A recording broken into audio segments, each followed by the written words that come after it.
오늘은 총회가 정한 2단 경계 주일입니다. 1년 중 제가 가장 피하고 싶지만 피할 수 없는 꼭 필요한 시간입니다. 2단에 대한 설교는 딱딱하고 지루합니다. 준비하는 저도 지루합니다.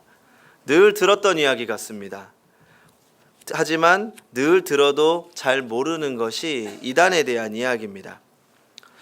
특히 신앙생활을 오래 하신 분들은 이단에 대해서 자신하는 분들이 많습니다. 나는 이단에 절대 빠지지 않을 거야. 이단에 빠지는 사람들은 바보 같은 사람들이야. 하지만 거짓에 속아 넘어가는 위험은 우리 주변에 너무나 가까이 있습니다. 교회 이름을 말씀드리기 어려운데 우리와 가까운 교회 중에도 이 부목사님의 사모님이 신천지 이단에 빠지셔서 이혼 당하신 분이 있습니다. 더 가깝게는 우리 교회 안에도 이단에 대한 문제로 고민 상담을 했던 분이 있습니다. 어찌하다 보니 이단의 가르침을 받게 되었고 그 이후로 설교가 들리지 않고 신앙에 대한 고민 때문에 교회를 떠나고 싶다는 생각마저 들었다는 것입니다. 저를 찾아와서 한참을 울었습니다. 다행히 그 후로 탁월한 설교와 탁월한 설교와 관계없이 말씀 안에 서 있기 위해 노력하다가 보니까 또 잘 극복하고 현재 신앙생활을 잘하고 있습니다. 예배가 끝나고 누군지 찾지 마시기 바랍니다. 못 찾으실 겁니다. 아무튼 이단의 속임수는 늘 가까운 데 있기 때문에 우리는 늘 경계해야 됩니다. 오늘날 이단은 많은 교회를 괴롭히고 혼란스러워합니다.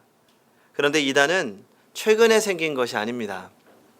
이단은 헬라어로 하이레시스입니다. 원래 신약 서신을 보면 바울은 이단이라는 말을 분파적인 의미로 사용했습니다.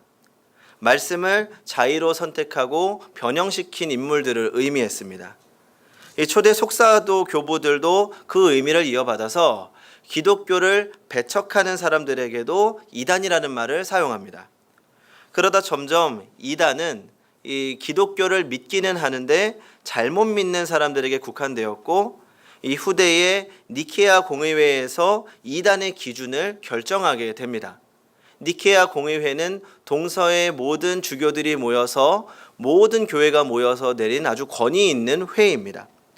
그러면 이단의 기준이 무엇일까요? 어떻게 이단을 구별할까요?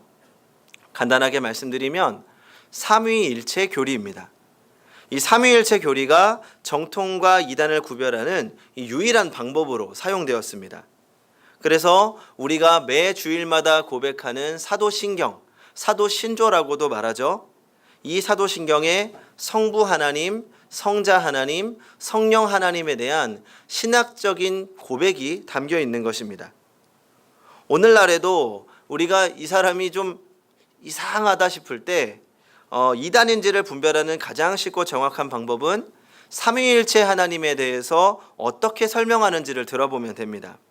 그러니까 이단들은 대체로 삼위일체 하나님을 부인하거나 교묘하게 바꾸어 놓습니다. 그리고 그 자리에 교주를 은근히 집어넣는 거죠. 자신이 예수 그리스도를 이었다든지 다시 태어난 예수라든지 보혜사 성령님의 역할을 한다든지 이런 이야기를 하는 겁니다. 이 이단들을 보면 성부 하나님에 대한 이단은 별로 없습니다. 예수 그리스도에 대해서 오해하게 만들고 잘못되든지 성령 하나님에 대해서 잘못되는 경우가 많습니다. 특히 요즘은 예수 그리스도에 대한 이단보다 성령 하나님으로 관련된 이단들이 굉장히 판을 칩니다.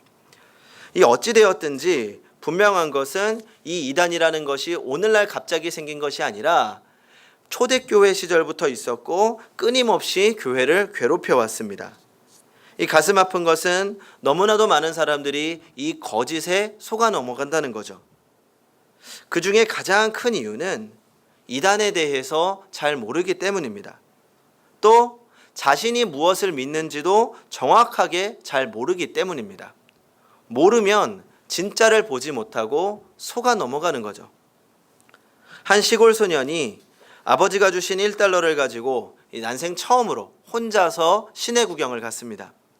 이 모든 것이 신기하고 재미있어서 두리번거리고 있는데 이 마침 서커스 행렬이 지나가고 있었습니다. 수영복의 미녀, 호랑이와 사자와 원숭이를 가까이서 보고 또 코끼리가 비단 옷을 입고 지나가는 것을 보았습니다. 이 마지막으로 마침내 이 자루 같은 옷을 입은 광대가 자기 앞으로 다가오자 소녀는 가지고 있던 1달러를 얼른 그에게 주었습니다. 구경값이었습니다. 그리고는 집으로 돌아갔습니다. 그런데 알고 보니 진짜 재미있는 서커스는 행렬이 끝나고 난 뒤 천막에서 있었다는 겁니다. 단돈 1달러의 입장료면 진짜 서커스를 즐길 수 있었습니다. 하지만 모르기 때문에 진짜를 보지 못한 것입니다. 우리도 몰라서 속아 넘어갈 수 있기 때문에 이단에 대해서 잘 배워야 됩니다. 그리고 개인의 신앙을 신학화하는 작업이 필요합니다. 두루뭉술하게 추상적으로 믿는 믿음이 아니라 내가 무엇을 믿는지 정확하게 알고 내가 말할 수 있어야 됩니다. 그러면 이제 이단에 대해서 생각해 보겠습니다. 이 이단들은 공통점이 있습니다. 첫 번째는 그 발생적인 공통점인데 발생 모체가 기독교회라는 겁니다. 이 전혀 다른 종교가 아니라 기독교에서 시작됐습니다. 이 사이비와 이단은 다릅니다. 사이비는 그냥 다른 종교입니다. 다른 종교고 이단은 기독교에서 변형된 겁니다. 둘째로 이단을 주장하는 대부분의 지도자들이 신적인 계시를 받았다고 주장합니다. 자신이 하나님의 말씀을 대신 전한다는 거죠. 그리고 세 번째로 이 사상적인 공통점으로 자기들만의 경전이 있습니다. 우리는 이 성경 한 권의 모든 진리를 담고 있고 말씀을 근거로 살아가는데 그 사람들은 이 말씀을 해석하는 다른 자기들만의 경전이 있는 거죠. 누가 썼습니까? 교주들이 쓴 겁니다. 그리고 보통 구원받는 사람이 14만 4천 명이라고 이야기하는데 그런 이단들이 굉장히 많습니다. 다 합치면 100만 명도 넘어가는 거죠. 그리고 네 번째로 잘못된 신비주의로 예수 그리스도의 구속사를 제한하거나 부인합니다. 그러니까 우리는 어떻게 구원받습니까? 예수 그리스도를 믿음으로 구원받습니다. 우리의 유일한 구원의 길은 예수 그리스도 한 분으로 완성된 겁니다. 그런데 이 이단들은 보통 예수 그리스도로 구원이 완성되지 않았다는 겁니다. 그 구원이 불완전하기 때문에 그 후속 조치가 필요한데 그게 바로 자기들이 주장하는 그런 교주들을 통해서 이루어진다는 거죠. 그리고 여러 가지 신비주의적인 요소들을 자극합니다. 입신, 귀신 들림, 예언, 신유, 기적 이런 것들을 강조하면서 자기들만의 계시, 그러니까 교주를 통해서 하나님의 말씀을 대신 듣는다고 이야기합니다. 또 그리고 이 사람들은 사랑의 하나님을 강조하는 것이 아니라 공포의 하나님을 굉장히 강조합니다. 그래서 마치 이단에 들어왔다가 한번 떠나게 되면 당장 집안에 무슨 일이 나고 멸망당할 것처럼 공포감을 조성하는 거죠. 그리고 다섯 번째로 사회적인 공통점이 있습니다. 세상의 재물은 아무 소용없으니까 이단의 전 재산이 귀속되도록 교묘하게 유도한다는 겁니다. 그리고 그 재산은 대부분 교주에게로 돌아갑니다. 뉴욕에 사는 어느 부부가 브로드웨이의 뮤지컬을 볼 수 있는 표 2장을 받았습니다. 아무것도 적혀 있지 않는 우편 봉투에 도착해 있습니다. 그래서 이 선물을 받은 부부는 의아하게 생각했지만 그래도 공짜표가 생겼다는 기쁨에 쇼를 보러 가서 정말 즐거운 시간을 보냈습니다. 그런데 아파트에 돌아와서 보니까 누군가 침실에 들어와 몽땅 도둑질을 했습니다. 값나가는 옷들과 보석들이 다 없어졌습니다. 그리고 베개 위에는 메모 한 장이 남아 있었습니다. 이제 누군지 알겠지? 그 이름 없는 도둑처럼 거짓 선지자들도 사람들이 무엇을 좋아하는지를 알고 그들이 원하는 것으로 마음을 끌게 합니다. 거짓 선지자는 자신이 거짓말을 하고 있으니 조심하라고 표시하고 다가오지 않습니다. 가장 진실한 사람처럼 다가옵니다. 우리의 삶을 더 살만하게 해준다고, 당신이 믿는 기독교보다 더 좋은 것을 줄 수 있다고 이야기하지만 속고 나서야 속은 줄 알게 되는 것입니다. 그러면 이단의 문제점이 무엇입니까? 어떤 사람들은 이단이 우리에게 무슨 큰 영향을 미칩니까? 불신자나 이단이나 뭐 기독교나 다 똑같다고 이야기합니다. 자기들끼리 천국 못 가는 거 아니야? 라고 이야기합니다. 세상에서도 기독교 이단 니네들끼리만 싸우지 라고 합니다. 하지만 이단에 의한 영향은 사회 전반적으로 나타납니다. 거짓과 태만 그리고 자기들만 구원받으면 장땡이라는 생각이 사회적으로 문제를 일으키는 겁니다. 이 몇 년 전 우리나라에서도 큰 아픔을 주었던 세월호 사건도 결국은 구원파의 잘못된 교리와 사상이 한몫했습니다. 죄에 대한 무감각이 만든 사건이기도 합니다. 또 1978년 11월 18일에 충격적인 사건이 있었습니다. 교주 짐 존스를 비롯한 총 914명에 달하는 신도들이 집단 자살한 사건입니다. 남아메리카 가이아나의 밀림에 위치한 사교 집단 인민사원에서 일어난 일입니다. 이 존스는 미국 인디아나주에서 사교 집단인 인민사원을 만들었습니다. 처음에는 사회개혁을 내세우면서 이 좋은 목적으로 출발하는 것처럼 보였습니다. 근데 그 근거지를 가이아나의 밀림으로 옮기고 나서 자신을 제2의 예수, 진정한 사회주의자, 최후의 인도주의자 등으로 자처하면서 이 사설 왕국을 세우고 왕처럼 군림했습니다. 이 거의 신적인 존재로서 자기 마음대로 권력을 휘두르게 되니까 이 사람의 정신이 이상해지기 시작하는 겁니다. 자신이 미치고 나서도 미친지도 모르는 상황이 된 겁니다. 그리고 심지어 자신이 암에 걸리지 않았는데 자신이 암에 걸려서 죽게 되었다고 믿게 되어 버린 겁니다. 그러던 중에 그 인권 유린 여부를 조사받게 됩니다. 그리고 미국 하원의 조사단원 3명이 조사 도중에 살해당합니다. 미국 정부의 추궁이 두렵기도 하고 또 자신이 암에 걸려서 얼마 살지 못한다고 믿던 차에 미국 정부의 조사가 시작되기 전에 삶을 마감하기로 결심합니다. 하지만 자기 혼자 억울하게 죽을 수 없다고 생각하고 신도들을 동참시키기로 결심합니다. 모든 신도들을 광장에 모아놓고 주스에 독국물을 타서 강제로 마시게 한 다음에 이렇게 설파했습니다. 이 죽음은 자살이 아니라 비인간적인 세상에 대한 개혁혁명이다. 이 사건은 역사상 최악의 집단 자살로 꼽히고 있습니다. 잘못된 교리와 이단의 끔찍한 마지막 모습이죠. 이런 이단에 대해서 성경은 어떻게 대처하라고 하는지 보겠습니다. 디도서 3장 10절입니다. 이단에 속한 사람을 한두 번 훈계한 후에 멀리하라. 그리고 로마서 16장 17절입니다. 형제들아 내가 너희를 권하노니 너희가 배운 교훈을 거슬러 분쟁을 일으키거나 거치게 하는 자들을 살피고 그들에게서 떠나라. 이단이라는 것을 알게 되면 그 즉시 멀리하라는 것입니다. 그 사도 요한이 에베소에서 노년 시절을 보내던 때 있었던 이야기라고 전해지는 일이 있습니다. 이 어느 날 요한이 공중 목욕탕에 갔는데 예수님의 성육신을 부정하는 게린투스가 먼저 와서 목욕을 하고 있었습니다. 이 탕 속에 들어가려고 했던 요한이 벗은 몸으로 소리를 지르면서 뛰쳐나왔습니다. 여러분, 이 목욕탕에 무서운 이단자가 들어왔습니다. 이 목욕탕 지붕이 무너질지도 모르겠습니다. 어서 바깥으로 뛰쳐나가십시오. 이 어떻게 보면 너무 극단적인 대처처럼 보입니다. 그래도 이단도 사람인데 어떻게 멀리하냐 라고 할 수 있습니다. 맞는 말입니다. 우리 기독교에서는 불신자들에 대해서는 관대하지만 이단에 대해서는 아주 굉장히 엄격한 잣대를 대고 있습니다. 왜냐하면 이단의 목적은 우리에게 접근해서 우리를 무너뜨리고 우리를 넘어뜨리는 데 있기 때문입니다. 물론 함께 같은 사회에서 배척할 수 없습니다. 같이 밥 먹고 이야기도 해야 됩니다. 다만 우리 마음의 신앙에 대한 경계만은 분명하게 해야 됩니다. 설득하려고 하기보다는 관련된 이야기를 하지 않는 것이 낫습니다.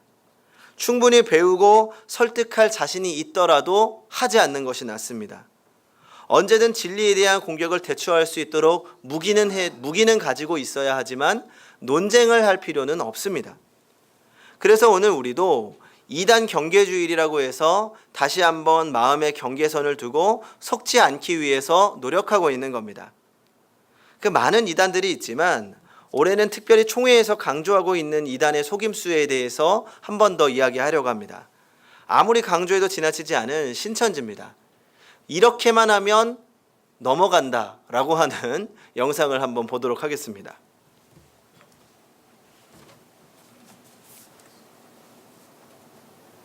왜 또 안 나오니? 네, 소리가 안 나오는데 한번 좀 USB를 껐다 켜야 되나?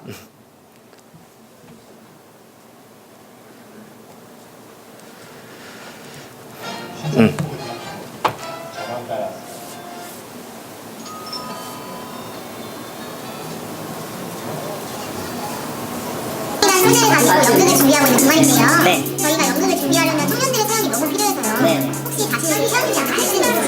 네, 있죠. 진로도 그렇고 학업도 그렇고 여자친구도 그렇고. 아, 그럼 저희가 카페 같은 곳에서 인터뷰를 괜찮을까요? 저를요? 네. 전 너무 좋죠.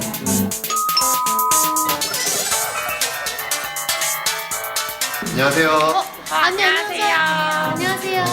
저희 인터뷰 이렇게 응해주셔서 너무 감사드려요. 아, 제가 더 감사드립니다. 너무 잘생기신 것 같아요. 알고 있습니다. 아, 네. 근데 옆에 계시는 분도 오늘 같이 인터뷰하게 되신 분인데 안녕하세요. 같이 해도 괜찮을까요? 아, 네.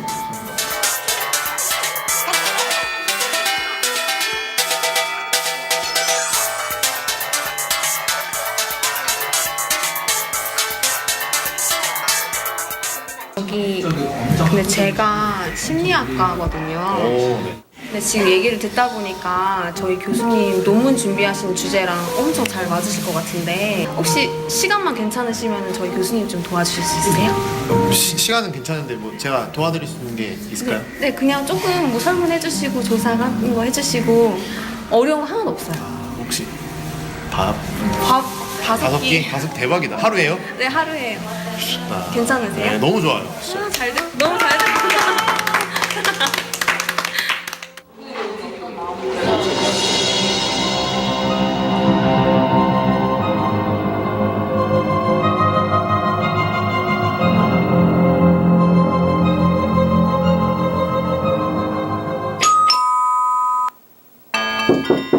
네, 누구세요? 안녕하세요. 오, 수정이 씨 얘기 들었어요. 아, 예, 안녕하세요. 네. 요즘 생활은 어때요? 요즘 그 학교 휴학하고 알바하고 하면서 지내고 있습니다.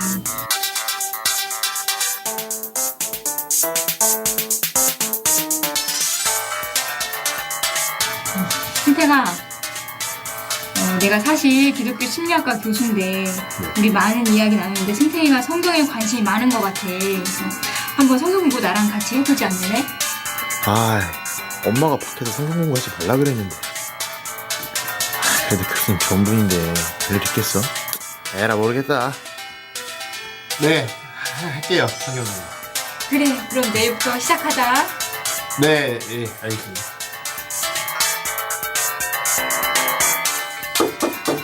네, 들어와요. 안녕하세요. 안녕하세요. 누구? 아, 여기는 승택이랑 같이 내가 상담한 친구인데 이름은 잎사귀라고 해. 승택이처럼 성경에 대해서 관심이 많아서 같이 들으면 좋을 것 같아서. 아, 예, 안녕하세요. 안녕하세요. 잘생기셨네요. 예, 알아요. 설반지 먹고. 그럼 아니 저희 이단이라서 저희가 하는 거예요. 아니에요. 아닐 거예요. 네. 어떻게 그 뜻을 알고 후회는 없으신지요? 뭐가 방금 네. 소울빵 먹고 하고 추는 얘들아, 내가 이번에 성경공부 학원을 열게 되었는데 수강생이 아직 없어. 너희가 도와줬으면 하는데 괜찮겠니? 저는 괜찮아요. 도와드려야죠, 나는. 승택이는? 승대가 우리 교수님 도와드리자. 맨날 이렇게 맛있는 것도 주시고 기도도 많이 해주시는데 좀 도와드리지 않겠어? 괜찮을 것 같은데?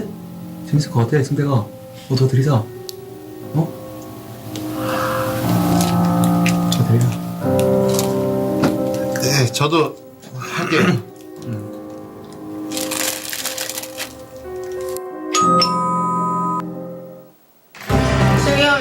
월화목금에 3시간씩 진행되는데 시간 괜찮으세요? 제가 알바가 있어가지고. 알바가 중요해요? 구원이 중요해요? 사장님, 저 알바 그만두겠습니다. 가능합니다. 값이 5,000원인데 낼 수 있으세요? 10,000원 내겠습니다. 성경은 자주 읽으시나요? 되게 자주는 아닌데 진짜 마음만 정말 자주거든요. 거의 항상이거든요.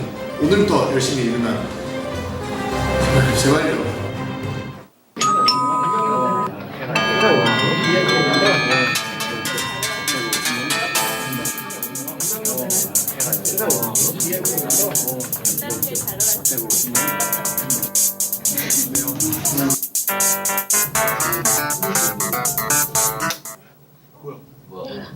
문이 열리네요.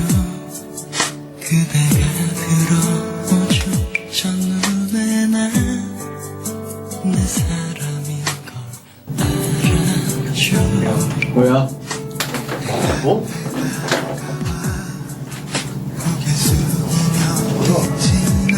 승태가 내가 너의 나무였어.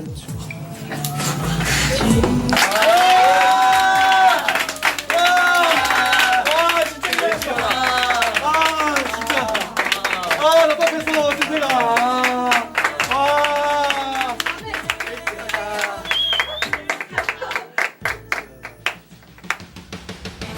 신천지, 여러분의 이야기가 될 수도 있습니다. 맞습니다. 신천지는 길거리 설문지, 그리고 인터뷰, 그리고 연극이나 어떤 뮤지컬 후의 후기 작성, 이런 다양한 아이템들을 사용해서 청년들에게 접근하고 있습니다. 즉, 이 신천지인들은 여러분들의 정보를 먼저 파악하고 여러분들의 신앙 상태와 여러분들의 마음의 상태와 여러분들의 주변 환경까지 파악한 후에 전략을 짜서 여러분들을 전도하는 것이 신천지의 주된 전략입니다. 그렇기 때문에 여러분들은 신천지인들에게 정보를 넘겨주는 행위 자체를 차단할 필요가 있어요. 길에서 설문지를 해준다거나 인터뷰를 참여해주는 행위 자체가 위험합니다. 혹여 그런 일을 해서 그런 사람들과 가까워졌다라는 경우에는 바로 목사님께 바로 신고하시고 여기 아래 주소로 이 상황과 지금까지의 어떤 내용들을 바로 신고하시면 되겠습니다. 신천지 문제는 전문가의 도움이 절실합니다. 네, 봐주세요. 굉장히 치밀하죠. 실제로 저런 방법을 사용해서 사람들을 끌어들인다고 합니다.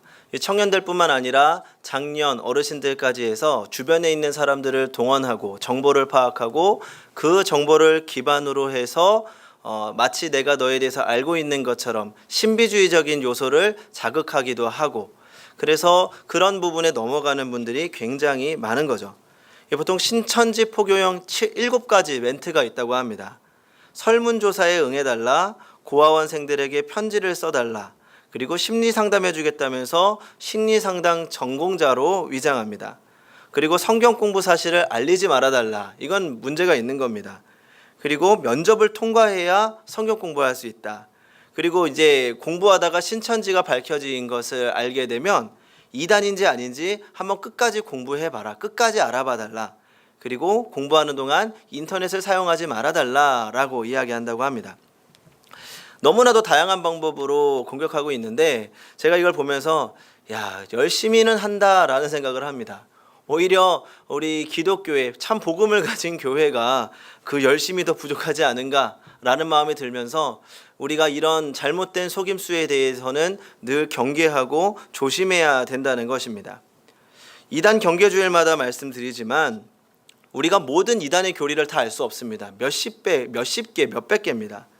알고서 그들과 싸울 수가 없습니다. 그래서 또 우리의 믿음을 지키기 위해서 분명해야 될 것이 있는데, 그것은 우리가 믿는 참 복음이 무엇인지를 정확하게 알아야 됩니다. 진짜 복음을 받아들여야 됩니다.